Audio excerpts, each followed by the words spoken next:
İstəyirəm nəğmə olum, dodağında oxunam mən. Ayrılmış bir deli kimi yanağına toxunam mən.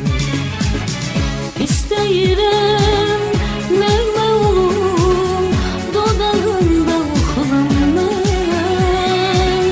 Ayrılmış bir telin kimi yanağına toxunam mən.